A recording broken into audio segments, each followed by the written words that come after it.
Second speech आपकी लेकर 2 speech इधर से दे देंगे। ऐसे करते हैं। मोहसिन दावड़ साहब लगातार 2 हो जाएंगी, उसके बाद 2 स्पीचेस आपको दे देंगे, ठीक है। मोहसिन दावड़ साहब इसके बाद 2 स्पीचेस तेरी बेंचेस से होंगी। बहुत नहीं आपको साद वसीम भाई बहुत शुक्रिया करते जी। मोहसिन दावड़ साहब, शुक्रिया जनाब speaker. House in order please.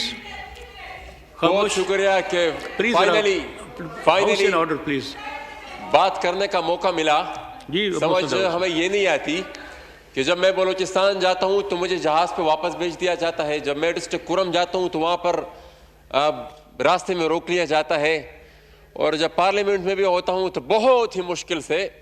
चले फिर भी आपका बहुत शुक्रिया जनाब स्पीकर कि आपने बात करने का मौका दिया।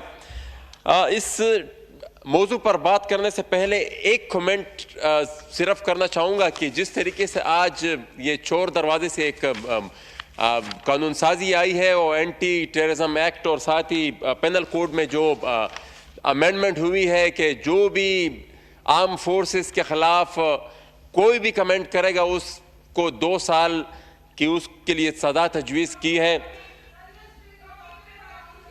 तो आपको तकलीफ क्यों हो रही है? आप फौजी थोड़ी बैठे हैं। मैं मुझे बात करने दें प्लीज। आप अपनी बात करें, अपने मौके पर करें, खूब बात करने देना, इंटरप्ट ना करें, खूब उनके जूते पॉलिश करें, अपनी नंबर पर करें। आप मोहसिन मैं टॉपिक पे आता हूं, लेकिन ये जनाब स्पीकर कुछ ना कुछ पार्लिमानी रवायात का ख्याल भी रखना होगा। इस तरीके से कानून साजी नहीं हुई, कुछ ना कुछ इस पार्लियामेंट की तौकीर का भी ख्याल किया करें। जनाब स्पीकर, सबसे पहले तो जो वाकया हुआ मोटरवे पर, मुजम्मत उसकी जितनी भी की जाए वो इंतहाई कम है, और ये इंसिडेंट्स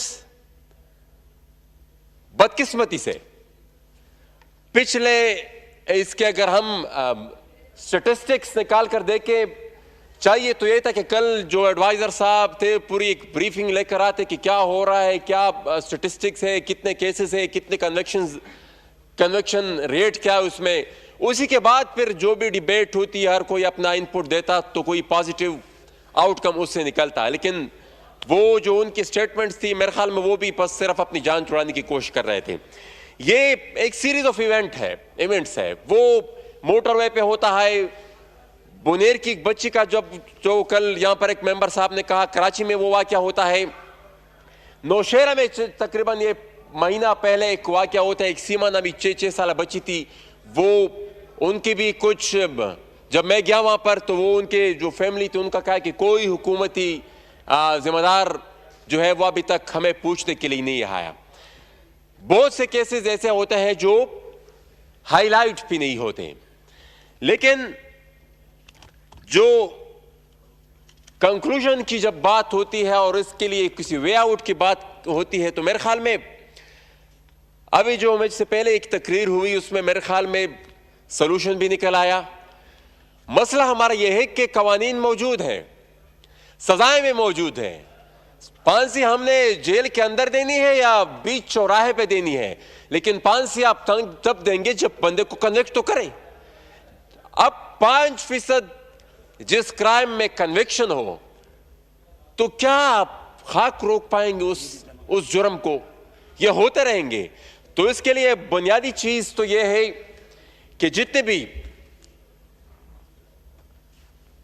कन्विक्शन जो रेट है उसको बढ़ाना होगा। इसके लिए प्रोसिक्यूशन की जो लॉस है उसमें भी सोचना होगा, उसके लिए भी ब्रेनस्टॉर्मिंग करनी होगी कि क्या ऐसे तरीके हम अपना सकते हैं जिसकी वजह से हम इस क्राइम में जो कन्विक्शन रेट है उसको बढ़ा सके। अब जब कन्विक्शन रेट बढ़ेगा तभी उसके बाद यहां पर हमें कुछ और देखने को मिल रहा है। मुझे एक चीज की समझ जब से यह वाकया हुआ है उससे लेकर अभी तक मुझे एक चीज की समझ नहीं आ रही। होना तो यह चाहिए था जो हम अब तक सुनते भी आ रहे थे।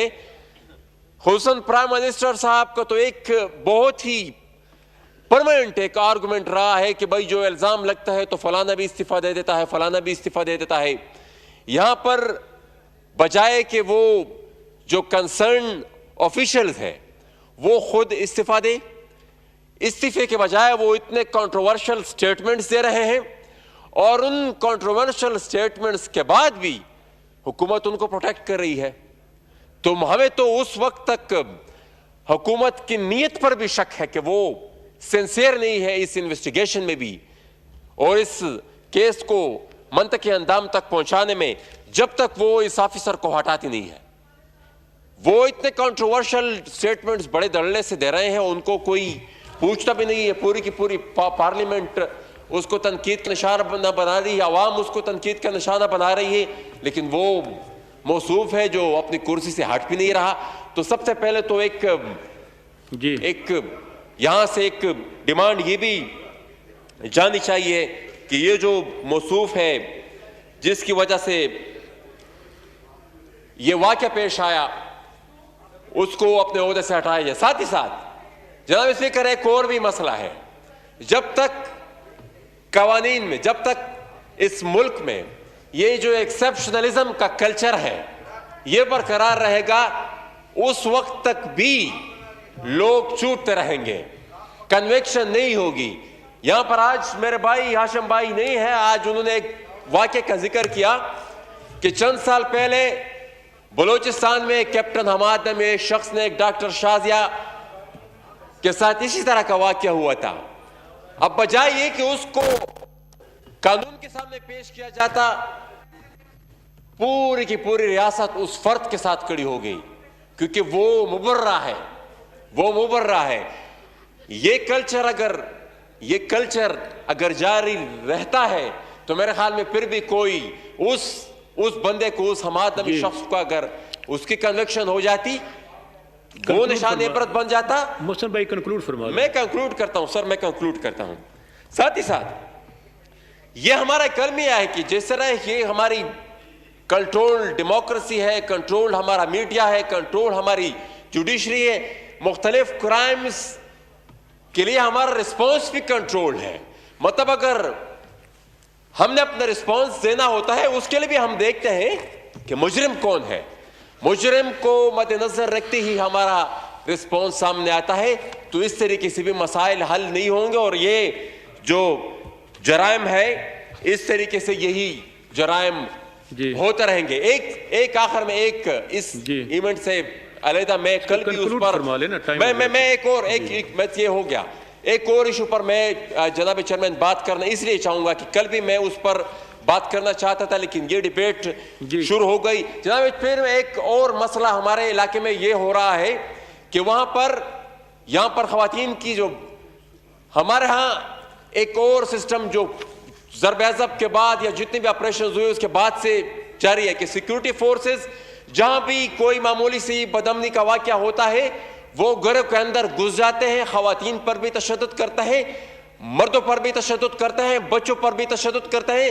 वो कलेक्टिव पनिशमेंट इसलिए देते हैं कि भाई आपके इलाके में ये धमाका क्यों हुआ। जनाब स्पीकर, FCR जा चुका है, कलेक्टिव पनिशमेंट का तस्वर खत्म हो चुका है, लेकिन फिर भी जो साबका कबायली इलाकाजात है वहां पर यह मसला अभी तक जारी है। कुछ अर्सा पहले जुनूबी वज़ीरिस्तान के इलाके शक्तोई में हुआ, मैं अपने साथ वो तस्वीर भी लेकर आया था, लेकिन वो फाइल मुझसे कहीं डिस्प्लेस हो गई जिनमें वो बदतरीन वो बर्बरियत का निशाना बनाया गया था उन लोगों को। शुक्रिया।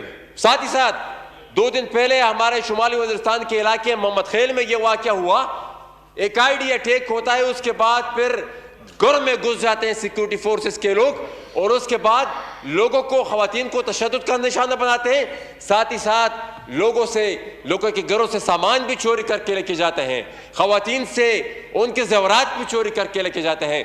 तो जनाब स्पीकर, ये इस रियासत से मैं हाथ जोड़कर रिक्वेस्ट करता हूं कि ये किस किस्म की इंसानियत है, ये किस किस्म के इंसानी हकूक है जिसकी इस तरीके से पामाली हो रही है और रियासत इसका नोटिस भी नहीं ले रही। तो जनाब स्पीकर, मैं सिर्फ और होता क्या है, सजा किस चीज की दी जाती है कि ये बम क्यों पड़ा, यहां पर ये ब्लास्ट क्यों हुआ, उसी मसनूई जंग का निशाना ये लोग बनते हैं। जो मसनूई जंग हमारे ही जर्नेलों ने हमारे ऊपर थोपी है। ये कोई नेचुरल जंग नहीं थी, ये बनाई गई थी ये जंग, ये डॉलर की कमाई की जंग थी जिसके कॉन्सिक्वेंसेस का हमें अभी तक सामना भी करना पड़ रहा है जी। और जिसके वजह से हमारे घर बार भी तबाह हुए, हमारे कारोबारी Thank you. मराकिज भी तबाह हुए, और वो तबाही हम अभी भी देखने को में। और जब मैं डॉलर की जंग की बात करता हूं तो मैं इसलिए बात करता हूं कि अभी जो चंद दिन पहले एक स्टोरी है जो मुसल लीक्स भाई- आई है, वो पापा जोन्स के जो किस्से हैं वो सबने सुने हैं। तासो डेरो मेहरबानी, शुक्रिया। तो अब कमल शाजुब, इससे पहले मैं कमल शाजुब साहब को दूंगा, लेकिन आज ऑनरेबल मेंबर्स के लिए मैं इंफॉर्मेशन देना चाहूँगा। आज जमहूरियत का आलमी दिन है, जो कि कल नहीं होगा, आज ही है, और ये बहुत इम्पोर्टेंट है। इस पे मैं समझता हूँ कि मजबूत जमहूरियत जो है, पाकिस्तान का मुस्तकबिल इसमें पनाह है, और मजबूत जमहूरियत तभी होगी जब पार्लिमानी जमहूरियत होगी, और पार्लिमानी जमहूरियत तभी होगी जब मजबूत सियासी जमातें होंगी, और मजबूत सियासी जमातें तभी होंगी जब सियासी जमातों के अंदर जमहूरियत होगी